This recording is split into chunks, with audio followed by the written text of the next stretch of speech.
여러분 안녕하십니까? 오늘 곽건영의 책 이야기 성서의 뜨락을 거닐다 14번째 시간이 되겠습니다. 오늘 이야기할 책은 No Other Gods, Emergent Monotheism in Israel 이라는 책입니다. 그러니까 유일신주의에 관한 책, 이스라엘의 유일신주의, 유일신신앙 혹은 유일신신학, 저는 유일신주의라고 부르겠습니다. 그게 단순히 신앙과 신학에만 머무는 게 아니기 때문에, 그 저자가 그렇게 주장하기 때문에 유일신신학이나 유일신신앙이라는 말보다는 유일신주의라고, monotheism, 유일신주의라고 부르겠습니다. 로버트 칼 그누즈라는 사람이 쓴 책입니다. 제가 이분의 성이 GNUSE예요. 이걸 어떻게 읽어야 될지 제가 정확하게 잘 모르겠습니다. 혹시 G가 묵음인지 모르겠는데 어쨌든 소리 나는 대로 그렇게 읽어보겠습니다. 중요한 문제는 아니니까요. 로버트 칼 그누스라고 하는 분은 이외에도 몇 권의 책을 쓰신 적이 있는데, 제가 그 성서의 뜨락을 거닐다 자리 말고 다른 자리에서 이분이 쓴 그 과정 신학과 구약 성서에 관한 책을 잠깐 소개해 드린 적이 있습니다. 그 책보다 이 책이 더 먼저 쓰여진 책입니다. 제가 가지고 있는 책이 좀 아쉽지만 복사본입니다. 이 책이 오래전에 절판됐기 때문에 저는 어쩔 수 없이 이렇게 복사본을 만들어서 읽을 수밖에 없었습니다. 1997년도에 나온 책이네요. 1997년이니까 상당히 오래됐죠. 2007년, 2017, 벌써 24년 전에 나온 책인데요. 성서학에서는 90년대 나온 책들도 여전히 많이 참고되고 있고 또 다뤄지고 있습니다. 자연과학이나 엔지니어링 같은 쪽은, 특히 IT 계통에 관한 IT 계통의 학문은 이거 굉장히 옛날 얘기, 거의 그 박물관에 들어가야 할 그런 내용이겠지만, 성서학에서는 90년대뿐 아니라 80년대, 60년대, 50년대 나온 그 논문이나 책들도 인용되곤 합니다. 인문학이니까요. 역사학이고 또 문학이기도 하고 종교학이기도 하고 또 신학이기도 하니까 그 정도 20, 30년 전에 쓰여진 책이라고 해서 박물관으로 치워버리는 그런 책은 아닙니다. 자, 이 책은 제목 그대로 이스라엘에서 유일신주의가, 유일신신학이 어떻게 태동했고 어떻게 발전해 왔는지, 어떤 환경, 문화적인 환경, 종교적인 환경 속에서 태어났고 또 발전해 왔는지 하는 것을 연구한 그런 역사적인 성격을 가지고 있는 그런 책입니다. 유일신신학 혹은 유일신주의에 관한 책들은 참 많이 있어요. 헤아릴 수 없이 많이 있습니다. 이스라엘 신학의 또 구약 성서 신학의 특징이, 가장 큰 특징을 하나 들라고 하면 monotheism이죠. 유일신주의죠. 야훼 한 분만이 진짜 하나님이다, 이거지 않습니까? 근데 그 당시에 구약 성서가 만들어지고 읽히고 전해지고 했던 당시에 문화적인 배경을 감안하면은 굉장히 독특한 주장입니다. 현재는 사실 유일신 신학을 채택하고 있는 그런 종교가 지배적인 종교죠. 그리스도교, 가톨릭과 개신교가 그렇고 또 유대교가 그렇고 또 회교가 그렇지 않습니까? 그러니까 이 유일신을 믿는 종교가 굉장히 지배적인 종교예요. 인구로 봐서도 많고, 그 다음에 영향력으로 봐서도 굉장히 다미넌트하죠. 지배적이죠. 그러니까 이 유일신주의라는 것, 모노테이즘이라는 것이 그게 상수인 줄 아는데 그렇지 않습니다. 그 반대입니다.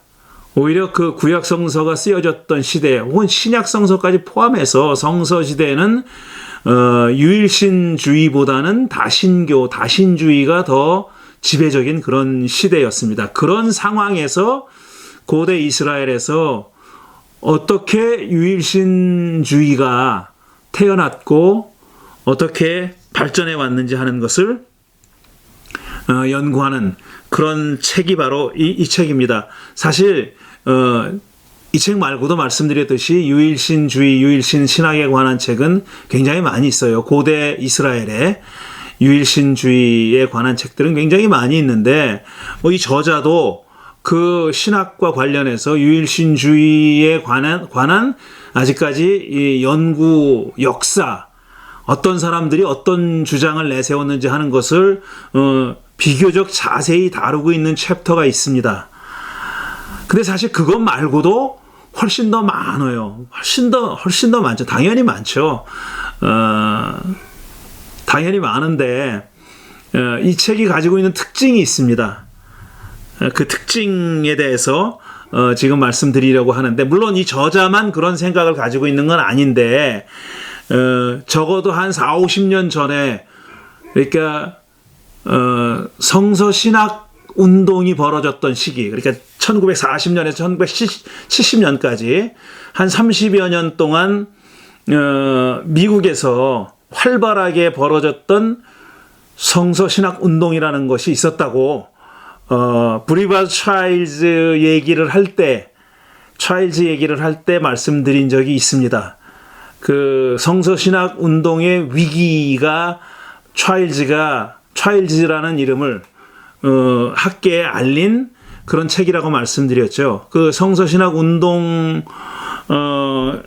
시대에 또 물론 당연히 이 구약성서의 신관을 유일신주의라고 그렇게 확실하게 믿었죠. 그런데 그 시대와는 다른 종류의, 다른 성격의, 그러니까 태동이나 역사적인 발전 과정도 달리 이해하는 그런 그 학문적인 경향이 나타난 거고, 지금 이 저자도 그 경향을 따르고 있는 겁니다. 그러니까 성서신학 운동을 벌였던 사람들, 조금 더 구체적으로 말하면은 신정통주의, 니오 오르토독스, 신정통주의 신학의 영향을 받은 성서학자들, 그러니까 구약 성서의 독특성을 강조하고 또 뭐 등등 있잖아요. 여러 가지 종류 그 성서신학 운동을 주장했던 사람들이, 벌였던 사람들이 주장했던 그런 내용들, 그런 내용들과는 다른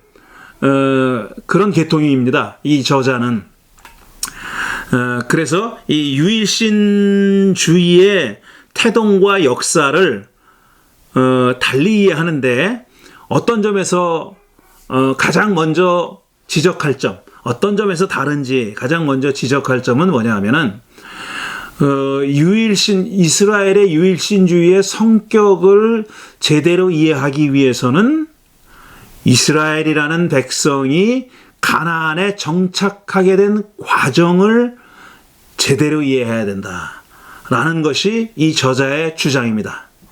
제가 이 저자만 주장하는 건 아니지만 편의상 저자의 주장이라고 그렇게 말씀하겠습니다.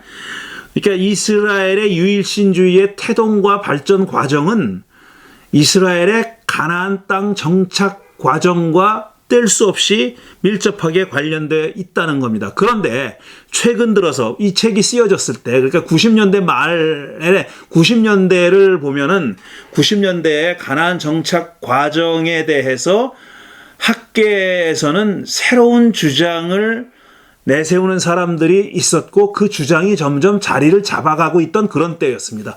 물론 미국뿐 아니라 대륙도 마찬가지입니다. 유럽 대륙도 마찬가지예요. 더욱 독일이나 영국에서도 비슷한 주장을 하는 사람들이 많이 있었어요. 한마디로 얘기하면 뭐냐면은 여호수아식의 정복 가설, 그러니까 conquest theory. 여호수아서가 말하듯이 출애굽한 대규모의 히브리인들이 모세 인도를 받아가지고 요단강을 건너서 가나안 땅에 들어가서 정복을 하면서 싸워서 이겨서 성도를 함락시키고 정복을 해서 그 땅을 차지하게 됐다. 이게 이제 정복설인데 오랫동안 이게 정설이었죠. 왜냐하면 여호수아서가 그렇게 확실하게 확고하게 그렇게 말하고 있으니까요. 그런데 이제 1970년대, 60년대 이후로 조금 이르게는 70년대 초부터 다른 주장을 내세우는 사람들이 생겼습니다.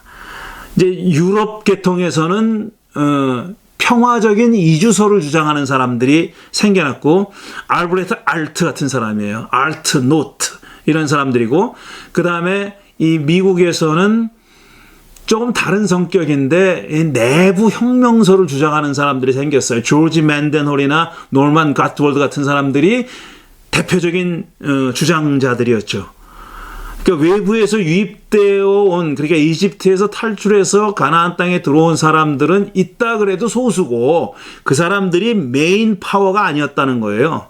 가나안 땅에 이미 이전부터 살고 있었던 사람들이 어떤 이유 때문에 지배 계층의 반기를 들고 전쟁을 일으켜서 성을 함락시키고 이스라엘이라는 나라를 만들었다 이겁니다. 이스라엘이라는 집단을 만들었다는 거죠. 그게 내부 혁명설입니다. 그리고 이주설은 외부에서 유입돼 들어오긴 했는데 아주 긴 기간 동안에 평화적으로 서서히 이주에 들어와서 평화적으로 정착하게 됐다라는 겁니다. 그러니까 대규모의 정복전쟁, 헤렘 같은 거는, 몰살의 원칙 같은 거는 실제로 일어나지도 않았고 행해지지도 않았다 이렇게 주장하는 건데, 이 책의 저자는 이 세 가지 가설 가운데 이 세 가지 가설을 글자 그대로 그 어느 가설도 따라가진 않아요. 그렇지만 가장 근사하다고 생각하는 게 종합, 일종의 종합인데요. 이 세 가지 가설 중에 특히 정복 가설은 좀 제외해놓고 평화적인 이주설과 내부 발생설, 이 두 가지를 접목시킨 그런 모델을 내세우고 있습니다. 그래서 이 가나안 정착의 역사와 밀접하게 관련되어 있고, 또 최근에 그 가나안 정착 과정에 관한 새로운 이론들이 등장하면서 학계의 동의를 얻어가고 있었는데, 따라서 이스라엘의 유일신주의도 그에 맞춰서 그에 발맞추는 그런 태동과 발전 과정을 겪었다 하는 겁니다. 그러니까 일종의 완성된 형태로 모세가 지금 우리가 구약성서에 가지고 있듯이, 출애굽기에 가지고 있듯이 모세가 야훼 하나님이 당신 이름을 모세에게 알려주고 그를 에집트로 보내서 히브리인들을 이끌고 나와서 이제부터 나만 섬겨라 시내산에서 십계명을 주고, 이게 지금 우리가 가지고 있는 구약성서의 전개 방식이죠. 유일신 신앙이 그때부터 있었다는 겁니다. 그러니까 내 앞에 다른 신을 섬기지 말아라 라는 그런 그 유일신주의가 그때부터 있었다는 건데, 그것은 사실 굉장히 후대 사람들의 생각이 반영돼 있는, 후대 사람들이 자기 생각을 과거로다가 이렇게 거슬러 올라가서 그때부터 있었다라고 서술하고 있는 거고, 실제로 역사적으로는 또 고고학적으로도 그런 식으로 유일신주의가 생겨나지는 않았다는 거예요. 그런 식으로 생겨나진 않았다는 겁니다. 그러니까 유일신 종교는 한마디로 얘기하면은 일단 오랫동안 가지고 있었던 오해를 푸는 방식으로 요약을 해보면은, 이런 생각들은 오해였다는 겁니다. 그런 식으로 좀 요약을 해보면은 이런 겁니다.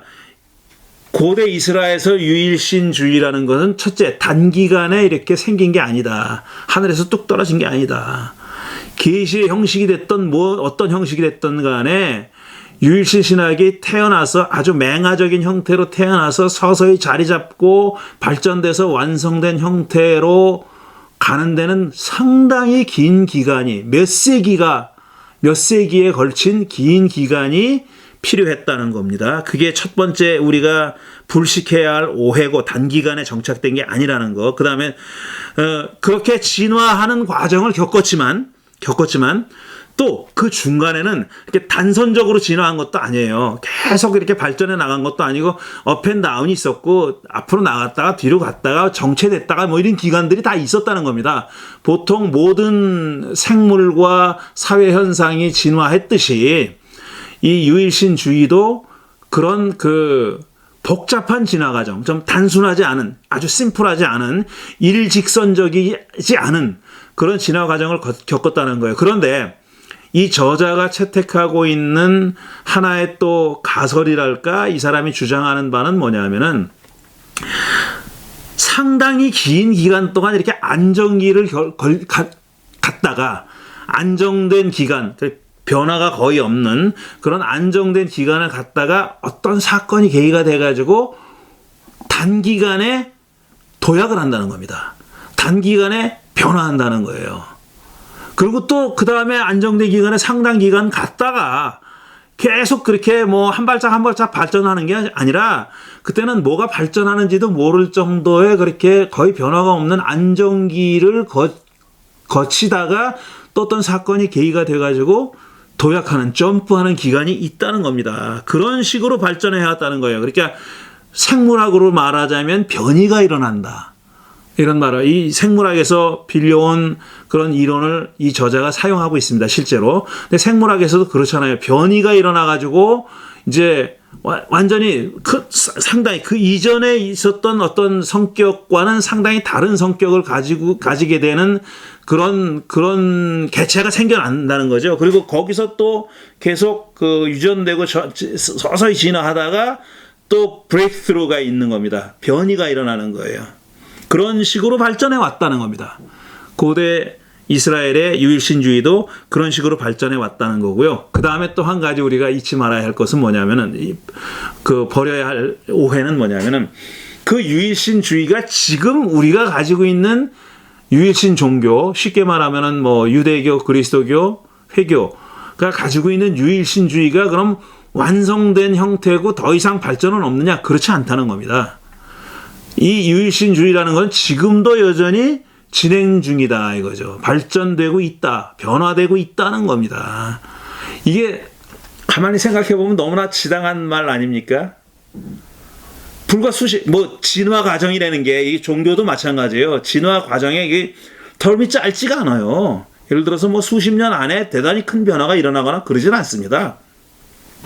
그런데 그럼에도 불구하고 저와 여러분이 지금 뭐 몇십 년의 세월을 살았는데, 우리가 젊었을 때, 아주 어렸을 때 가지고 있었던 생각과 그때의 그 유일신에 관한 생각하고 지금 생각은 좀 다르잖아요. 이게 물론 진화 과정에 비길 거는 아니에요. 실제 진화 과정이라는 건 훨씬 더 긴 텀을 가지고 있는 거죠. 뭐 비교할 수 없이 긴 텀을 가지고 있는 건데, 그렇게 발전하고 있는 거예요. 계속 유일신주의라는 것도 마찬가지로 계속 발전하고 있는 그런 종교 현상이고 사회 현상이고 문화 현상이라는 것을 우리가 잊어서는 안 됩니다. 우리가 지금 가지고 있는 유일신 종교가, 유일신주의가 더 이상 발전되지 않은 완전한 형태, 완벽한 형태, 천만의 말씀, 그거 아니라는 거죠. 그래서 이제 미리 좀 얘기를 하자면, 이 사람이 이제 이 얘기를 전개하는데, 지금 방금 말씀드린 대로 안정기를 겪다가 어떤 커다란 변이가, 브레이크트루가 일어나는 그런 시점들이 있는데, 그 브레이크트루라는 것도 하늘에서 떨어지는 게 아니라 그 전에 서서히 그런 변이가 일어날 수 있는 어떤 준비 과정이 있다는 거예요. 그러니까 잽 날리다가 스트레이트나 어퍼컷이 들어가는 것처럼 그렇게 잽 날리는 기간이 있었다는 건데, 그 구약 성서 고대 이스라엘의 유일신주의에 있어서 하나의 가장 커다란 변이가 일어났던, 그러니까 브레이크스루가 생겨났던 때는 바벨론 포로기라는 겁니다. 바벨론이라는 제국에 의해서 유다가 멸망당하고 포로로 잡혀가 그 비극적인 사건, 철저하게 패배하고 자기들이 정말 믿었던 신념, 신념 체계 이런 것들이 그냥 뿌리에서부터 뽑혀나가고 기반에서부터 무너지는 것 같은 경험을 했던 그 시기가 바로 브레이크스루가 일어났던, 변이가 일어났던 그런 시기라는 겁니다. 이 얘기를 이 저자가 이렇게 하고 있는 겁니다. 그 다음에 또 우리가 또 불식해야 할 오해는 뭐냐 하면은, 오해 가운데 하나는 뭐냐 하면은, 첫 번째 오해는 유일신 신앙이 처음부터, 초기부터, 그러니까 모세 때부터 완성된 형태로 주어진 게 아니다. 그 오해를 버려야 되고요. 그 다음에 두 번째로는 뭐냐면은, 두 번째 오해는 이스라엘 사람들의 생각과 사상과 종교가 가나안 사람들, 비이스라엘 사람들, 가나안 사람들의 종교와 대단히 달랐다.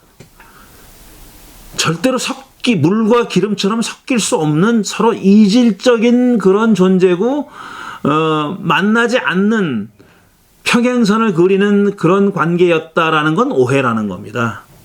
한 걸음 더 나아가서 이스라엘은 가나안이라고 하는 그 주변 환경에 안에 놓여 있던 하나의 종족이고요. 그 다음에 가나안은 넓게 봐서 고대 근동, Near Eastern World, 고대 근동의 문명, 그러니까 메소포타미아와 이집트의 문명권 안에 속해 있는 작은 지역 문명이었어요. 이스라엘은 그것보다 더 작은, 가나안보다 더 작은 일개 부족의 문명이었어요. 그런데 정치적인 영향력으로 보나, 부로 보나, 문화적인 어떤 그 수준으로 보나, 메소포타미아 이집트 문명권이 훨씬 앞서가는 문명권이었던 건 부인할 수 없어요. 물질 문명으로 보나 정신 문명으로 보나 마찬가지입니다. 그래서 그들의 영향을 받지 않을 수가 없었어요. 그런데 아직까지 어떻게 생각해 왔냐면, 특히 아까 제가 말씀드린 그 성서 신학 운동을 했던 사람들은 이 고대 근동의 문화와 그 다음에 가나안의 문화와 성서 이스라엘의 문화는 전혀 달랐다. 그 차이를 굉장히 강조했습니다. 근데 그거는 사실이 아닌 거예요. 역사적인 사실이 아니라는 것이 이제는 밝혀졌고요. 이제는 어느 누구도 그렇게 생각하지 않습니다. 차별성보다는 유사성이 훨씬 더 컸다고 그렇게 인정하고 있고, 그렇게 이미 확인됐다고도 말씀드릴 수가 있어요.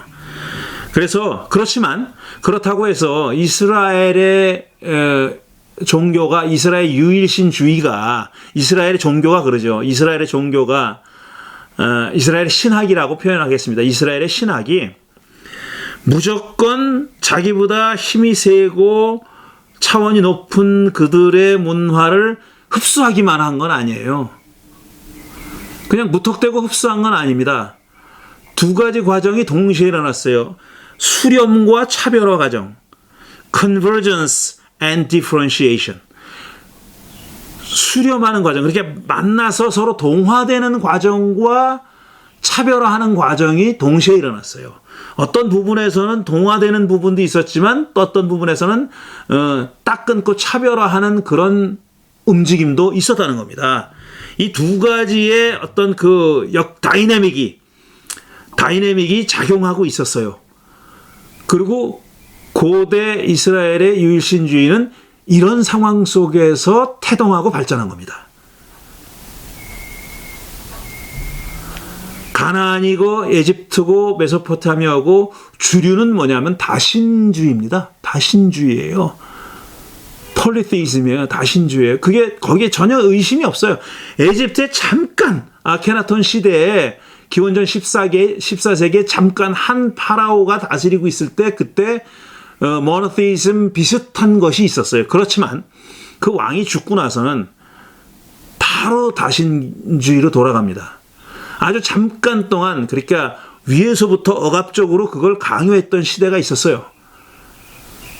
그것 말고는 어떤 유일신주의적인 움직임을 찾아보기 힘들어요. 그런데 이스라엘에서는 상당히 눈에 띄게 그런 과정이 일어난 겁니다. 다른 어떤 문명권에서는 그런 선례가 없는데 이스라엘 안에서는 그 유일신화 과정이, 그러니까 제임스 샌더스가 말하는 monothizing process라는 거. 물론 샌더스 교수는 다른 맥락에서 그 얘기를 했지만 유일신화 과정이 일어나는 거예요. monothizing process가. 이스라엘의 종교가 그런 과정을 겪는 거예요. 처음에는 그렇지 않았어요. 처음에는 사실 가나안 다른 부족들의 종교처럼 굉장히 다신적이었습니다. 다신주의적이었었고 그게 전혀 문제로 여겨지지 않았어요. 아, 우리가 지금 우상숭배하고 있네. 우리가 이러면 안 되지. 야훼 하나님을 버리면 안 돼. 이런 생각이 초기에는 없었다는 거예요. 그 문제의식이 아니었었습니다. 그런데 점차적으로 그게 이제 바뀌어가는 거예요. 야훼 중심의 모노야휘스틱 모노타이징 프로세스를 야훼 유일신주의 과정이 과정을 밟아갔다는 얘기입니다.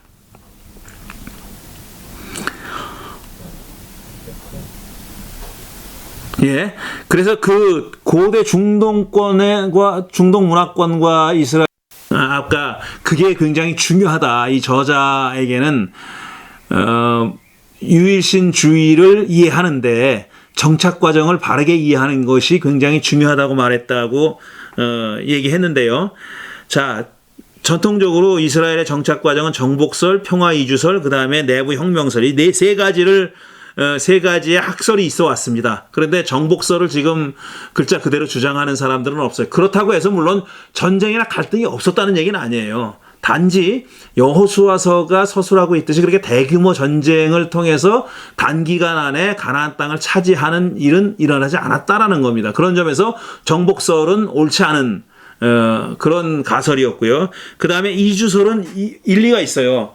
이주설은 사실 독일 계통에서 유럽에서 혁명설에 반대하는 가설로서 나온 겁니다. 그래 평화적인 이주설은 사실 사사기 보면은 그렇게 추측할 수 있는 내용들이 상당히 많이 있습니다. 실제로 공존하고 있잖아요. 지금 사사들이 왜 싸웁니까?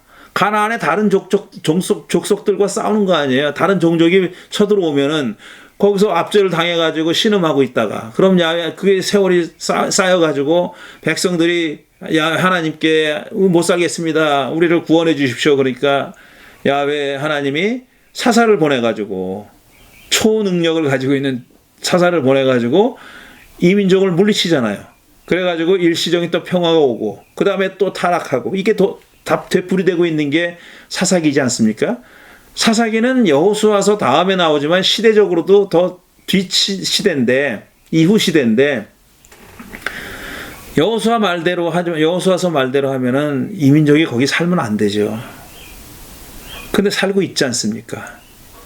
그러니까 그런 것을 기반으로 해가지고 근거로 해가지고 알트나 노트 같은 사람들이 이제 사실상 이스라엘이 가나안에 정착한 것은 스물스물 그렇게 평화적으로 소규모의 사람들이 평화적으로 이주해 들어온 거다. 이렇게 생각한 겁니다. 그 다음에 내부 혁명설은 뭐 맨더놀이나 가트월드 같은 사람이 주장한 건데 내부 혁명설인데 이거는 문제가 성서적인 근거가 너무 희박해요. 너무 희박한 게 문제죠. 그런데 이 저자는 어떤 정착 과정을 거쳐서 이스라엘 사람들이 가나안에 정착하게 됐느냐 하면은 이 저자가 일단 근본적으로 지지하고 있는 것은 내부의 사건이다. 가나안 땅 내부의 사건이다. 그러니까 외부로부터 히브리인들이 대규모로 들어온 거 그건 아니다라는 겁니다. 이스라엘이라는 종족이 형성된 과정은 전적으로 내부적인 과정이다라는 겁니다. 가나안 땅에 살고 있던 주민의 일부가 어떤 이유에서인지 모르지만 도시국가를 이루고 있던 도시국가에 이제 지배하는 사람들이 있고 땅을 가지고 있는 사람들이 있고 그 다음에 뭐 지배자들이 있고 그 다음에 농노들이 있고 이렇게 땅을 소작이나 이제 노예 생활을 하고 했는데 그런 사람들 가운데서 일부의 사람들이 어떤 이유에서인지 모르지만 그 체제 밖으로 튕겨져 나왔다는 거예요. 그 가나안의 사회체제 밖으로 탈출해 나왔다는 겁니다. 그런 점에서 엑소더스라고 말할 수 있는 거죠. 탈출해 나와서 어디 가서 살아야 되는데 살 데가 없잖아요. 그러니까 경작지로서는 굉장히 불리한 산악지대로 들어간 거예요.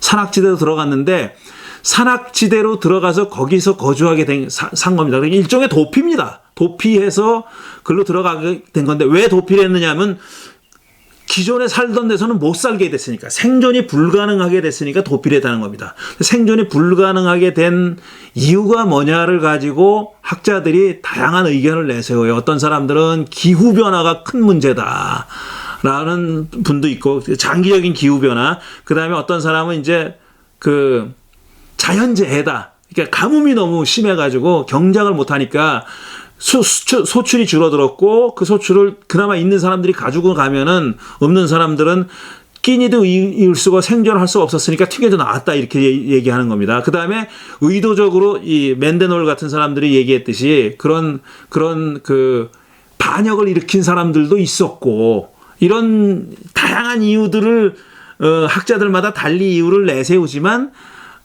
결론은 비슷합니다. 그 체제 밖으로 튕겨져 나와가지고 산악지방에 자리 잡은 사람들이 있었다는 거예요. 근데 그런 사람들이 점차 자리를 잡으면서 왜 그게 가능했냐면 산악에서 또 재배할 수 있는 그런 작물들이 있습니다. 가나안에는 그게 있어요.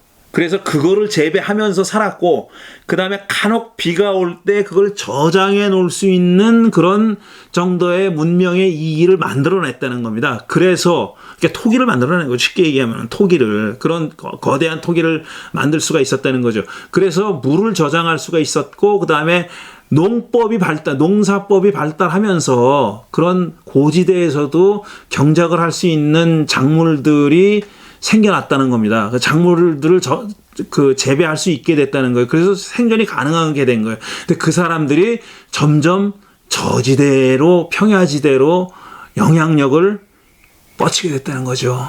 영향력을 확대하면서 이스라엘이라는 종족이 만들어졌다는 겁니다. 이게 이 저자가 그 다음에 저자를 포함해가지고 요즘 많은 사람들이 내세우고 있는 이스라엘의 가나안 정착 과정입니다. 이 저자는 그 이론을 따르고 있는 거예요. 그렇게 되다 보면은 말이죠. 야훼 유일신주의를 가지고 있던 히브리인들이 가나안에 들어와가지고 그걸 이식했다는 주장은 이제 설 자리가 없는 거죠. 더 이상. 지금 문제는 뭐냐 하면은 이렇게 내부의 가나안 사람들이었던, 가나안 사람들과 이스라엘 사람들이 종족적으로 구분할 수가 없어요. 실제로 종족적으로 구분이 안 됩니다. 그리고 물질 문화를 봐도 구분이 안 돼요.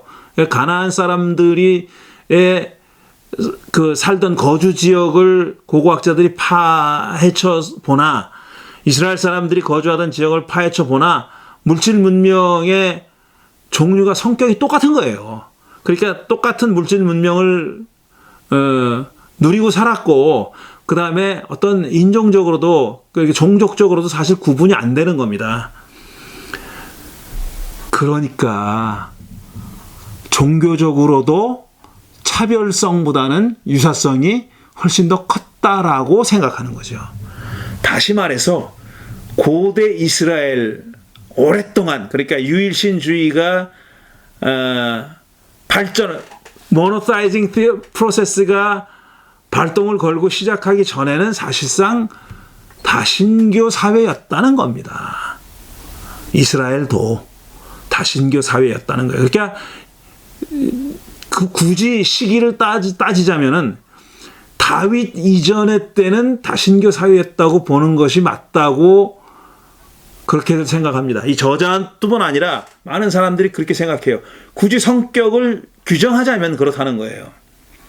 지금 우리가 가지고 있는 책은 구약성서는 그때도 이미 야훼 유일신주의였고 그 다음에 거기서 벗어나는 것을 배교행위라고 비판하고 비난하고 욕하고 심판하잖아요.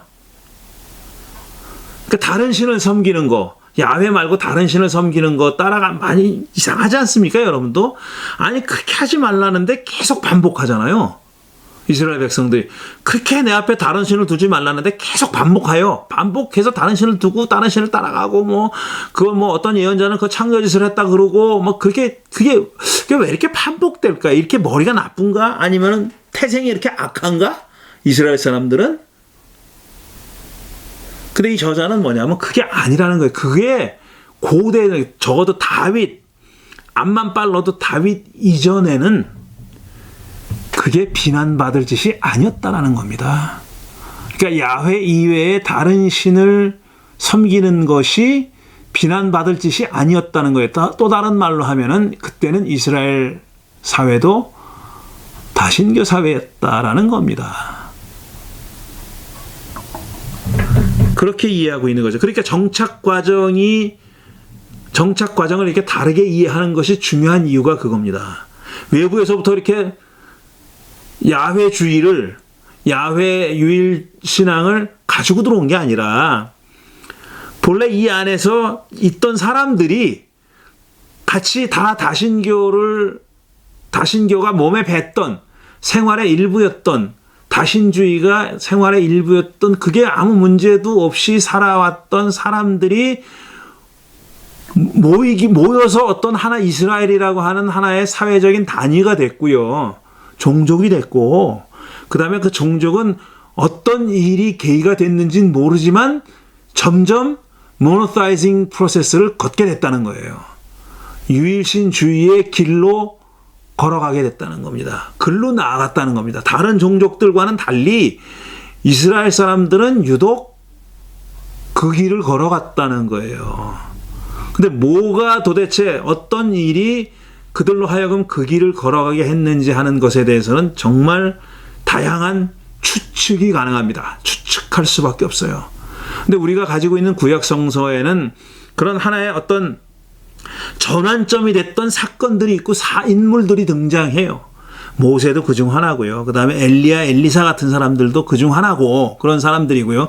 그 다음에 히스기야 왕 같은 왕도, 종교 개혁을 했던 왕도 그런 그 전환점이 되는 사건을 일으킨 왕이었고, 그 다음에 요시아라는 왕도 그런 왕이었습니다. 그런 모노사이징 프로세스를 유일신주의로 나아가는 그런 과정을 걷게 했거나 아니면 거기에 박차를 가했던 사건이나 왕들 지도자였던 것입니다. 그러다가 그게 언제 폭발했냐 하면은 바벨론 포로로 잡혀갔을 때, 그때 도약이 일어났다는 거예요. 변이가 일어났다는 거예요. 아까 제가 변이는 준비 과정 없이 일어나진 않았다고 말씀드렸잖아요. 지금 말씀드린 이런 내용들이 다 일종의 변이가 일어나기 전에 어퍼컷이나 훅을 때리기 전에 내밀었던 잽이었던 겁니다. 잽으로 치다가 그렇게 결정적인 훅이나 어퍼컷을 때렸는데 그게 바로 바벨론 포로 사건, 바벨론에 멸망당한 사건이었다라는 것이죠. 그래서 이 저자는 이걸 굉장히 자세하게 설명을 해요. 이 책이요, 다 합쳐서 한 400페이지 됩니다. 한 400페이지까지는 안 되는구나. 본문만 한 350페이지 정도 돼요. 이게 꽤 큰 책이에요. 꽤 큰 책인데 굉장히 설명이 자세하게 돼 있어요. 또 약간 반복도 있고 그런데 자세하게 돼 있는데 어떻게 보면은 조금 원래 이렇게 대립시켜서는 안 될 항목들을 대립시키는 경우도 좀 있습니다. 제가 마음에 딱 걸리는 게 하나 먼저 말씀드리면은 이거예요. 이스라엘 사람들이 그렇게 이제 그 이스라엘이라는 것을 형성하게 된 것은 조지 맨덴홀이나 노먼 가톨드 같은 사람들은 혁명설이라고 했잖아요. 근데 이 사람은 뭐냐면 혁명이었다기보다는 건 생존이 우선이었기 때문이다, 이렇게 얘기를 해요.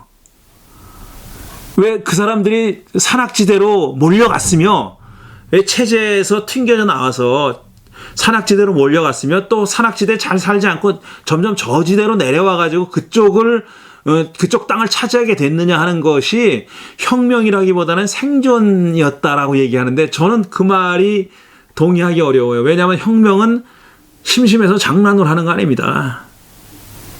혁명이라는 가치가 워낙 고귀해서 하는 거 아니에요. 혁명도 생존의 일환이죠. 못 살겠으니까 혁명하는 거예요. 그대로는 못 살겠으니까 가장 큰 위험을 무릅쓰고 하는 것이 혁명 아닙니까? 그러니까 혁명을 자꾸 뭐 이게 가방끈 긴 사람이 하는 걸로만 생각하는데 그렇지 않아요. 혁명이라는 것은 기층 민중들이 하는 겁니다. 그 혁명이 없으면은 혁명을 안 했다가는 도저히 살아갈 수 없는 사람들이 메인 파워가 되는 거죠. 그 사람들이 주된 세력이 돼가지고 하는 게 혁명이죠. 뭐 이 머리에 든 거 많은 사람들이 그렇게 자기의 가치를 실현하기 위해서 하는 거 아니거든요. 근데 그런 거를 좀 자꾸 대립시키는 서술을 해가지고 제가 조금 불편했습니다. 어쨌든 그렇게 된 거 그런 얘기를 좀 드리고요. 그 이스라엘의 형성 과정을 다른 좀 표현으로 요약해서 말씀드리면 이거예요. 결국 이제 농업에 집중하고 농업이 확대되면서 일어난 일입니다. 농업이 확대되고 농업을 이제 그 농사가 가능한 땅이 굉장히 제한돼 있었는데 그 영역이 좀 더 넓어졌고요. 농법도 농지법, 그 생산법도 발달해가지고 더 많은 수확을 얻게 됐고 그런 일이 일어났고요. 그 다음에 이스라엘이라는 종족은 원래 다양한 집단들입니다. 히브리 하비루 얘기 들어보셨죠? 그 사람들은 인종이나 에스닉 그룹이 아니라 사실은 사회 집단이다. 어떤 사회 집단을 가리키는 거다 이러잖아. 주로 이제 용병이나 노예, 탈출한 노예들, 그 다음에 불황아들 뭐 이렇게 얘기하는데, 그러니까 그런 그 식으로 특화하는 건 옳지 않고 말씀드린 대로 체제에서 견디지 못하고 생존할 수가 없어서 튕겨져 나온 사람들, 그런 사람들이 핫비루입니다. 그런 사람들이 핫비루고 그 사람들이 중심이 됐다기보다는 그 이스라엘의 많은 부분을 그 사람들이 차지하고 있는 거예요. 그러니까 이스라엘은 엄격하게 말하면은 다양한 사회적인 집단이, 이질적인 집단이 모여서 이룩된 그런 종족이고요. 그 다음에 한동안 그 후기 청동기 시대에 교역이 끊어졌었어요. 가나안 땅에. 그러니까 에집트와 메소포타미아를 연결하는 그런 데잖아요. 교역이 끊어졌는데 그 교역이 다시 재생하면서 활발하게 이제 상업이 발달하게 된 거. 그것도 하나의 원인이고요. 그렇게 돼 가지고 이 저자는 뭐라고 얘기하냐면 일단 이스라엘의 형성 과정을 굉장히 장기간으로 봅니다. 오랜 기간 동안에 형성됐고 갈등이 없지 않았지만은 전체적으로 보아서는 평화적인 그런 과정이라고 보는 것이 맞다고 그렇게 생각하고요.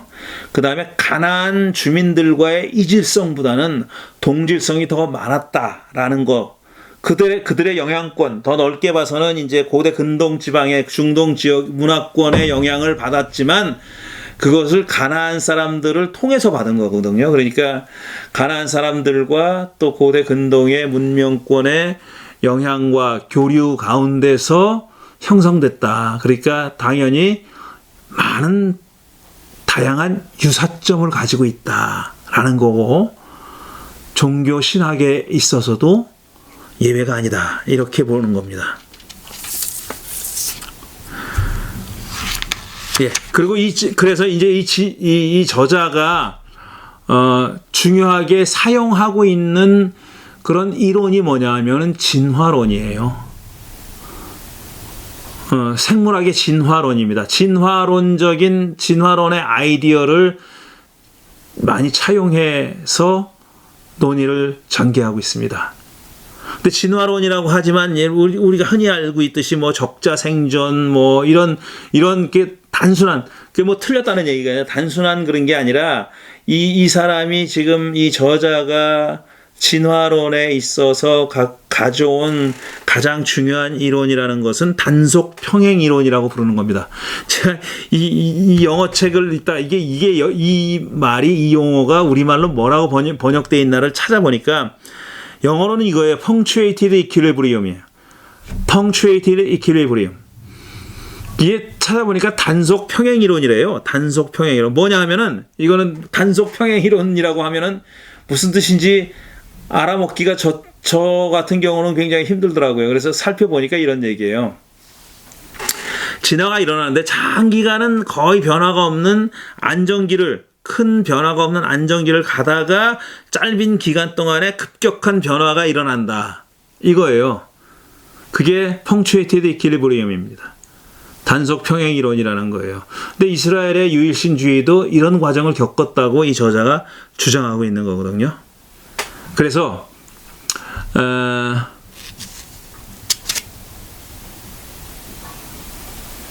서서히 일어났다.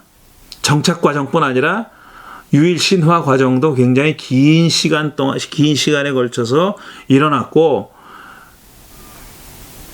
전통적으로 생각해 왔던 것처럼 유일신주의가 모세 시대나 이렇게 초기에 등장한 건 아니다 라는 겁니다. 역사적으로 그렇다는 거예요. 성서에는 그렇게 쓰여져 있지 않지만 역사적으로는 이 유일신주의라는 것이 비교적 늦은 시기에 점차적으로 긴 기간에 걸쳐서 자라났다, 성장했다, 이렇게 볼 수 있다고 주장하고 있습니다.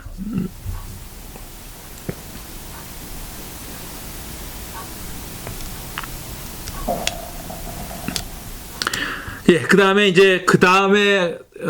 두 번째 챕터에서 이 저자는 고대 이스라엘의 유일신주의에 대해서 다양한 학자들이 어떤 학설을 내세웠느냐 하는 것을 정말 자세하게, 굉장히 상세하게 다루고 있습니다. 등장하는 학자 이름이 수십 명이에요. 수십 명의 학자들의 이론을 소개하고 있는데 그것까지는 할 필요 없을 것 같아요, 제가. 근데 요 정도는 말씀드릴 수 있을 것 같은데, 어떤 사람들의 이론을 소개하고 있는지 하는 것은 제가 뛰어넘겠습니다. 오랫동안 정복설의 근거를 두고 유일신주의를 연구했던 사람들은 초기에 거의 완성된 형태로 태동했다.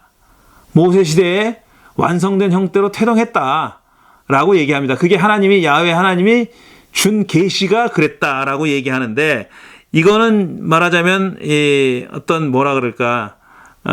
그게 성서신학 운동 시기의 신학이었고요. 그 다음에 신정통주의 시대에 칼 바르트가 대표하는 신정통주의 시대의 신학이었고, 신정통주의 시대의 유일신주의에 대한 이해였고, 또 구원사 신학, 이스라엘의 역사는 구원의 역사다 하는 거죠. 하나님의 구원의 역사, 구원사 신학의 근거를 둔 유일신주의의 이해였습니다. 이런 것들의 대표적인 학자가 윌리엄 올브라이트라는 사람이에요. 윌리엄 박스웰 올브라이트라고 하는 이 미국 신학과 고고학의 고조할아버지 격되는 사람이죠. 이 사람이 나중에 생각해 보면요, 엄청나게 틀리는 얘기를 많이 했어요. 엄청나게 틀리는 얘기를 많이 했는데 20세기 초에는 이 양반이 그냥 완전 원탑이었어요. 원탑. 성서학에서나 고고학에서나 원탑인데, 이 양반이 쓴 유명한 저서가 있죠. 제목에서부터 벌써 뭘 말하고자 하는 것을 간파할 수 있는 From the Stone Age to Christianity. 부제가 Monotheism and the Historical Process예요. 딱 그림 나오지 않습니까? From the Stone Age to Christianity. 그러니까 석기시대 때부터 기독교까지입니다. 그리고 유일신주의와 역사적인 과정이잖아요. 그러니까 유일신주의가 어떤 역사적인 과정을 거쳐왔냐 하는 건데, 올브라이트는 유일신주의가 그 역사적인 과정의 끝에 등장한 게 아니라 처음에 등장했다, 이렇게 얘기하는 겁니다.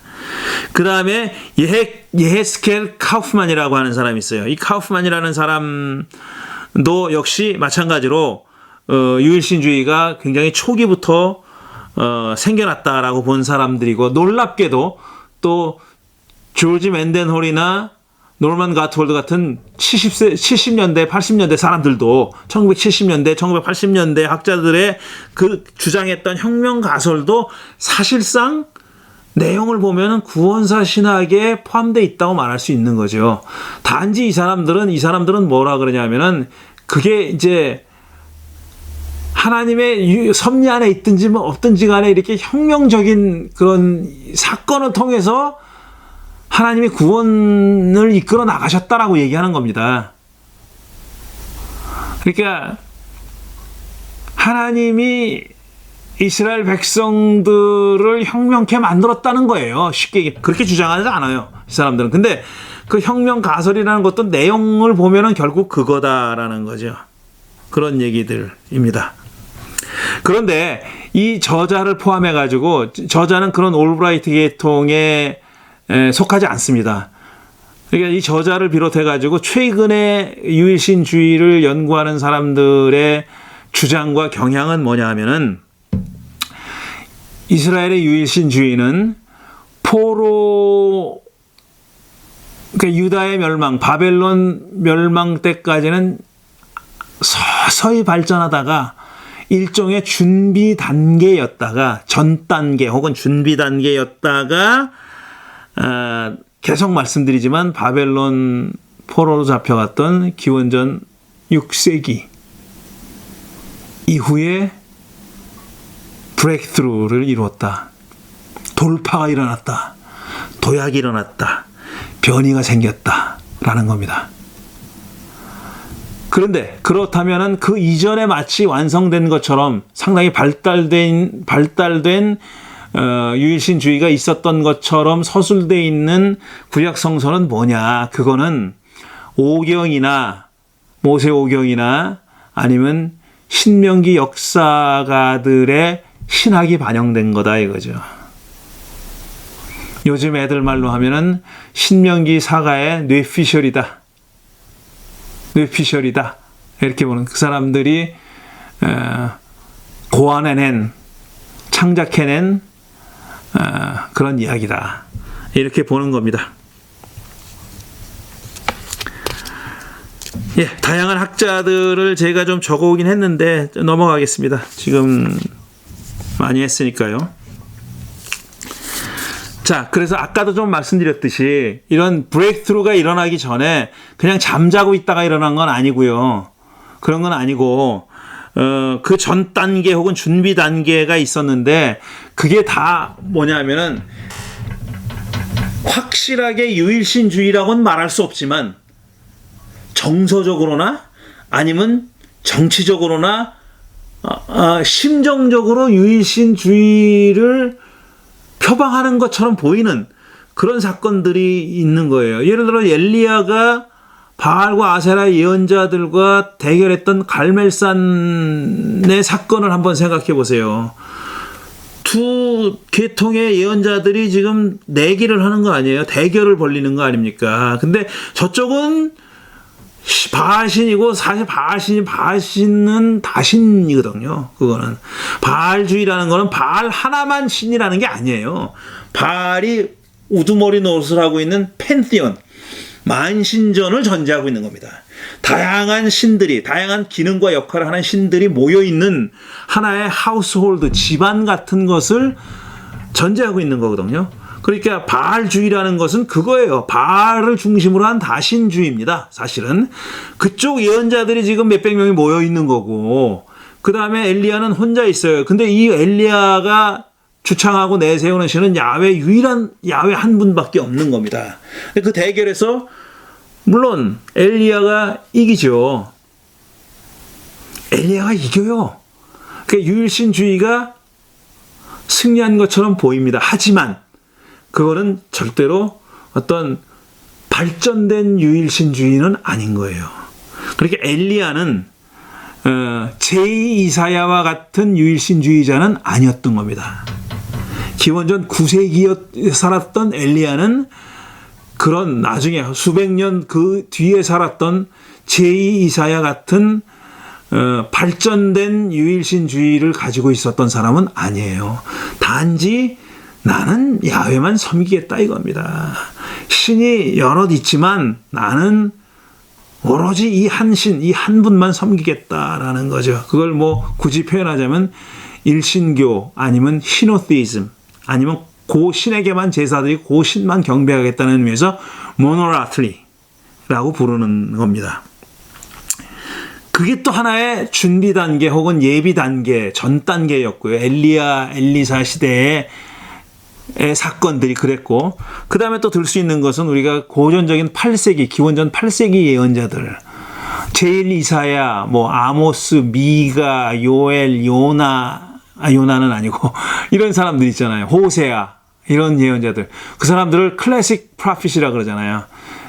고전 예언자들이라고 해. 고전 시기, 그리고 기원전 8세기의 예언자들인데 그 예언자들이 마치 이제 그 우상을 버리고 야훼 하나님만 섬겨라. 그게 그들의 주장 아닙니까? 그러니까 마치 그게 유일신주의처럼 보이는데 사실 그것도 유일신주의는 아닌 거예요. 여전히 시노테이즘 혹은 모노라트리에 속해 있다고 볼 수밖에 없고, 아니면 사실상은 다른 신들을 인정하는 가운데서 자기의 신앙을 전개했다고도 볼 수 있는 겁니다. 절대로 어떤 발전된 우리가 알고 있는 모노테이즘, 유일신주의는 아니었다는 거고, 하지만 충분히 전 단계 혹은 예비 단계, 준비 단계라고 볼 수 있는 거고, 모노타이징 프로세스 중에 어떤 한 단락이다 이거죠. 쭉 이렇게 연결되는 모노타이징 프로세스 중에 한 지점에 그 좌표를 우리가 설정할 수 있는 거죠. 그 다음에 히스기야와 요시야의 개혁, 종교 개혁. 이것도 역시 마찬가지로 야훼 중심이긴 합니다. 야훼 중심이긴 하고, 그 다음에 뭐 성전에 있던 여러 우상들을 다 치워버리고 산당들을 다 헐어버리고 뭐 이런 행동들을 했잖아요. 그리고 패스오버를 지내고 유월절을 보내고 뭐 등등 이런 일들을 이 히스기야와 요시야가 했는데, 이것도 역시 이런 모노타이징 프로세스 중에 한 점을 이루는 사건이고 전 단계, 준비 단계였었다는 거죠.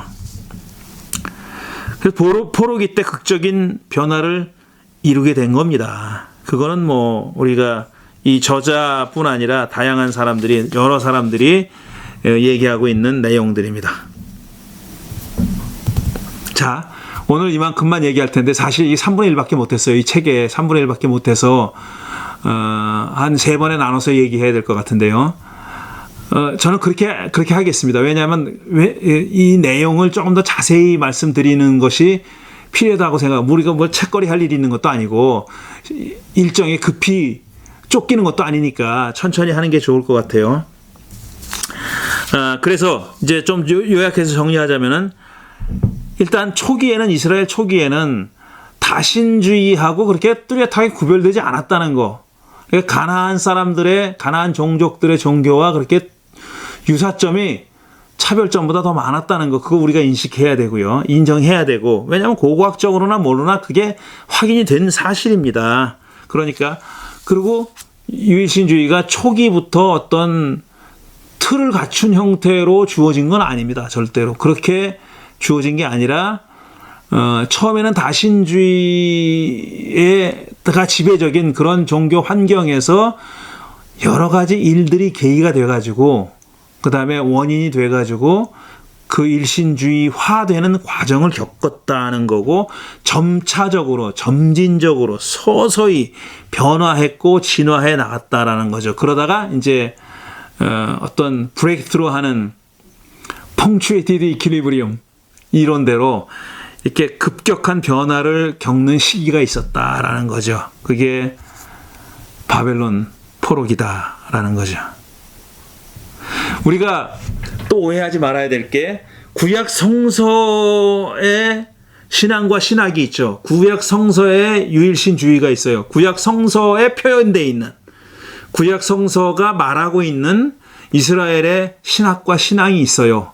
그런데 성서가 말하는 신앙이 이스라엘의 신앙의 전부다, 이건 또 아니죠.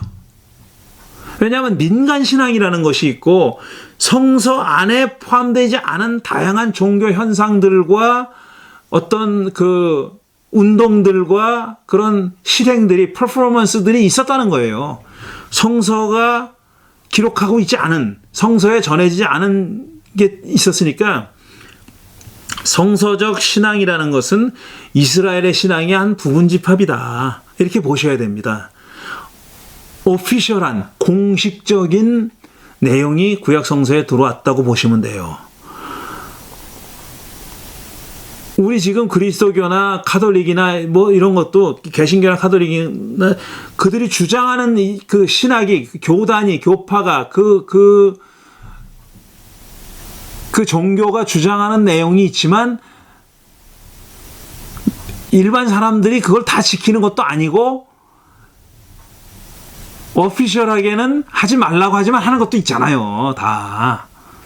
일종의 미신 같은 거 있지 않습니까? 지금도 있어요. 마찬가지예요. 이스라엘 사람들은 그런 게 있었어요. 제가 자주 드는 예지만 이스라엘 사람들은 야훼 하나님이 유일신이고 부인이 없죠. 그런데 이스라엘 사람들의 거주지에서 출토된 어떤 조그마한 그 형상들을 보면은요, 쌍으로 돼 있어요. 그게 그 사람들이 집에 가지고 있던 야훼 하나님의 형상이에요.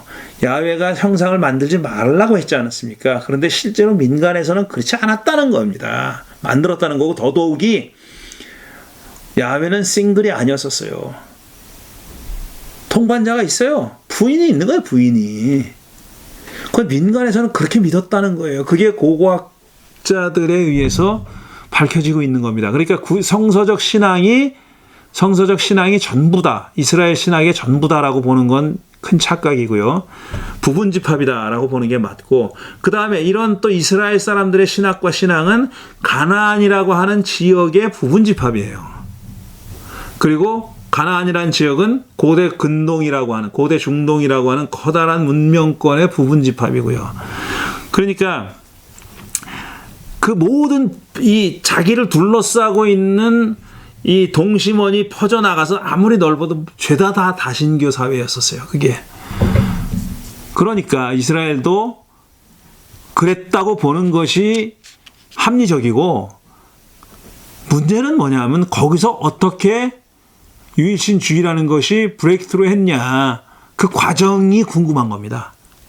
무엇이 그것을 만들어냈느냐, 왜 그 사람들은 결국은 오랜 과정을 거쳤지만 결국은 주변 사람들의 신학을, 주변 문화권의 신학을 거부하고 자기들만의 유일신주의라는 모노테이즘이라는 것을 만들어냈느냐 하는 것을 이해하는 것이 필요하고 중요하다라는 겁니다. 오늘은 여기까지 하겠습니다.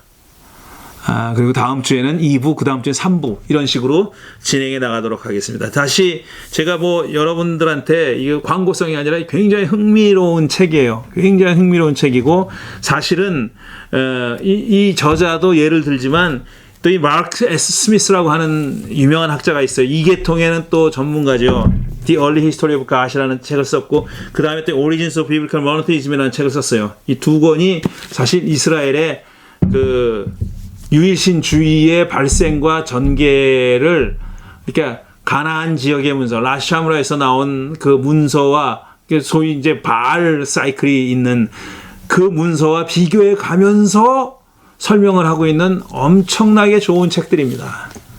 의미가 있는 책들인데, 이 책 얘기도 나중에는 하고 싶어요. 하고 싶은데, 이런 이스라엘의 유일신주의, 야훼 유일주의, 모노야위즘이라고 하는 것이 굉장히 그 복잡한 과정을 거쳐서 태동했고 발전했고요. 우리가 사실은 그거를 정확하게 그려낼 능력은 없어요. 많은 경우 추정과 추측이 개입되어 있습니다. 그러다 보니까 연구자의 어떤 뇌피셜이 개입되는 경우도 상당히 많이 있습니다. 그리고 이 저자도 그걸 굉장히 경계하고 있어요. 자기도 거기서 자유롭진 않지만 그걸 굉장히 경계하고 있는데 어쩔 수가 없어요. 그거는. 그러니까 하지 말자는 아니고, 그런 위험을 무릅쓰고 가급적이면은 그런 요소들을 좀 멀리 하면서 연구를 하려고 하는 게 필요한 것이죠. 자, 오늘은 여기까지 하고 다음 주에 No Other Gods에 대한 얘기를 계속 하겠습니다. 감사합니다.